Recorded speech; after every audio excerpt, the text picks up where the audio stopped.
നമുക്ക് ചിന്തിക്കാനായി മറ്റൊരു കഥ പറയാം. ഒരു വ്യക്തി വളരെ മടിയനാണ്. അദ്ദേഹം അദ്ദേഹത്തിന് ഫുഡിന് വേണ്ടി നടന്നുകൊണ്ടിരിക്കുമ്പോൾ ഒരു ഫാം കാണുന്നു. നിറയെ പഴങ്ങളുള്ള ഒരു ഫാം. ആരുമില്ലെന്ന് ഉറപ്പ് വരുത്തി ആ ഫാമിലേക്ക് മെല്ലെ ഓടിച്ചെല്ലാണ്. ഫാമിലേക്ക് ഓടുമ്പോൾ ഫാമിൽ നിന്ന് അത് നോക്കുന്ന പ്രൊട്ടക്റ്റ് ചെയ്യുന്ന സെക്യൂരിറ്റി കാണുകയും സെക്യൂരിറ്റി ഒരു വടി കൊണ്ട് ഇദ്ദേഹത്തിനെ ഓടിക്കുകയും ചെയ്യും. അദ്ദേഹം ആ ഫാമിൽ നിന്നും മാറി ഒരു കാട്ടിൽ ഇങ്ങനെ വിശ്രമിക്കും. അയ്യോ, ഇനി എങ്ങനെ എനിക്ക് ഫുഡ് കിട്ടാം എന്ന് ആലോചിക്കുമ്പോൾ ഒരു കുറുക്കനെ അദ്ദേഹം കാണും. പക്ഷെ കുറുക്കന് 2 കാലുകളുമില്ല. അപ്പോൾ ഇതെങ്ങനെ ആലോചിക്കും, ദൈവം എന്താല്ലേ, ഗോഡ് എന്താ ഇങ്ങനെയൊക്കെ ചെയ്യുന്നത്, അവനിക്കിപ്പോൾ എങ്ങനെ ഫുഡ് കിട്ടുക എന്ന് ഞാൻ ആലോചിച്ചിരിക്കുന്ന സമയത്താണ് വലിയൊരു സിംഹം ഉണ്ട് ഇങ്ങനെ വരുന്നത്. സിംഹത്തിൻ്റെ വായിൽ ഇറച്ചിയുണ്ട്, അല്ലേ, ഫ്ലഷുണ്ട് സിംഹത്തിൻ്റെ വായിൽ. അപ്പോൾ എല്ലാ മൃഗങ്ങളും ഓടും. അപ്പോൾ സിംഹം നേരെ വന്ന് ഈ കുറുക്കൻ്റെ അടുത്തേക്ക് ആ ഫ്ലഷ് ഇട്ട് കൊടുത്ത് സിംഹം അങ്ങ് പോവും.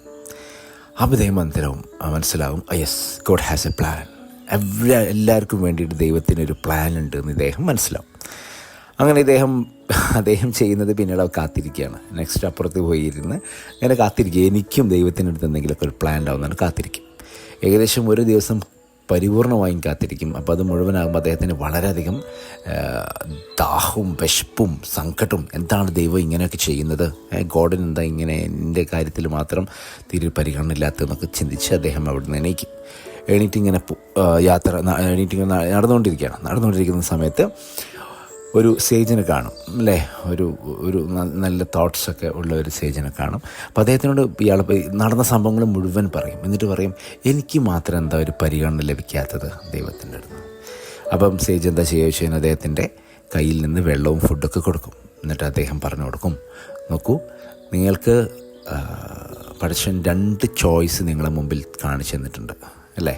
നിങ്ങളുടെ മുമ്പിൽ കുറുക്കൻ്റെ ഒരു ചോയ്സുണ്ട്, സിംഹത്തിൻ്റെ ചോയ്സുണ്ട്. ദൈവം നിങ്ങൾക്ക് സിംഹത്തിൻ്റെ ചോയ്സാണ് നിങ്ങളുടെ മുമ്പിലേക്ക് തന്നിരിക്കുന്നത്.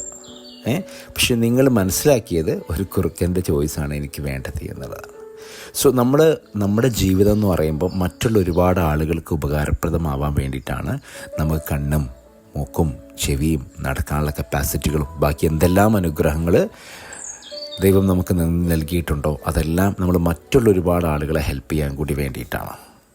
ഓക്കെ, അപ്പോൾ ഇങ്ങനെയുള്ള നമ്മുടെ ചിന്തകൾക്ക് ഇൻസ്പിറേഷൻ നൽകുന്ന തോട്ട്സ് നിങ്ങൾക്ക് റെഗുലറായി കേൾക്കണമെന്നുണ്ടെങ്കിൽ ഈ ചാനൽ ഫോളോ ചെയ്തോളൂ. Okay, then we can meet again and again. ബാക്കിയുള്ളവർക്ക് വേണ്ടിയിട്ട് ചിന്തിക്കാനുള്ള ഒരു മനസ്സ്, എൻ്റെ കൈകളും എൻ്റെ ശരീരവും എനിക്ക് നൽകുന്ന പണവും എല്ലാം ബാക്കി ആർക്കൊക്കെ വേണ്ടിയിട്ടുള്ളത് കൂടിയാണ് എന്നുള്ള ചിന്ത നിങ്ങളുടെ മനസ്സിലും ഉണ്ടാവട്ടെ. അങ്ങനെ സിംഹത്തെ പോലെ നിങ്ങളും വളരട്ടെ. സംസാരിക്കുന്നത് Shafi Kalathingal. Thank you so much.